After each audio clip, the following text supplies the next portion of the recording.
हम बात कर रहे हैं स्वर योग के गुरुजी से। गुरुजी, स्वर योग क्या है और स्वर योग कैसे काम करता है?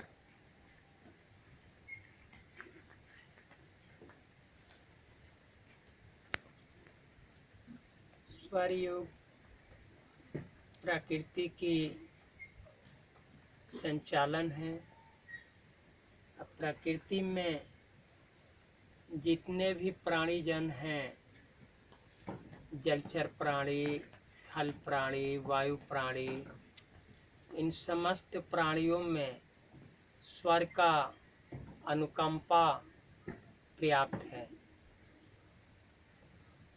ये स्वर की विद्वता से ही समस्त सृष्टि के संचालन होता है। बिना स्वर का पूरी ब्रह्मांड में कोई यत्नगत कार्य नहीं होता है। स्वर से ही ईश्वर की प्राप्ति, स्वर से ही ईश्वर की पैदावारी, स्वर से ही संपूर्ण सृष्टि का संचालन होता है।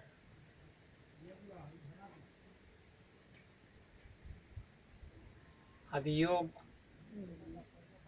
योग की प्रधानता हमारी पोजीशन है कि धरती किस गति को प्रभावित होती है, सूर्य का प्रकाश कौन से आधार से परिवर्तित होता है धरती पे, कितने पल तक किस दिशा में धरती को लाभ मिलता है और दूसरे दिशा में हानि भी नहीं होता है। तो योग का पोजीशन होता है कि हम जिस पोजीशन में बैठे हुए हैं तो हमारी पूरी बॉडी का संचालन अपने आप में प्रफुल्लित हो गया, जैसे उसे चलना चाहिए वो फ्री फाइटर के हिसाब से चल रही है। जैसे कि हम खड़े हो गए, कोई कुर्सी पकड़ के खड़ा होता है, कोई यूं ही खड़ा हो जाता है। पोजीशन शरीर का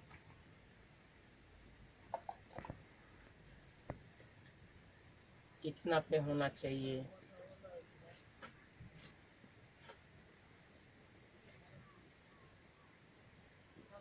शरीर का पोजीशन इतना पे होना चाहिए। इस पोजीशन को योग बोलते हैं।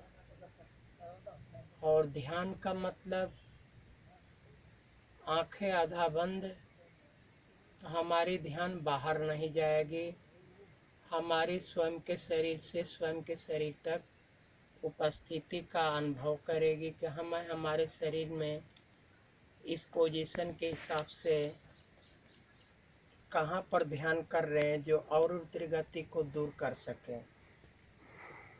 वहाँ का ध्यान हम बताते हैं कि आपकी बीमारी की अवस्था कहाँ से कहाँ तक विचलित है, उसके हिसाब से हम एक कनेक्टिविटी पावर ऐड करते हैं तो वहाँ का बीमारी निकल के इस रास्ते से बाहर आ जाता है। उसके बाद हम मंत्र का प्रयोग करते हैं कि वहाँ का शुद्धिकरण हो जाए, जो कि बीमारी निकला तो उस स्थान को शुद्धता के स्वरूप को प्राप्त हो। तो योग एक पोजीशन, ध्यान एक स्थान, उस स्थान में मंत्रों का समावेश, शरीर का शुद्धिकरण, स्वच्छ सुंदर सुशोभित। नमो हरितस।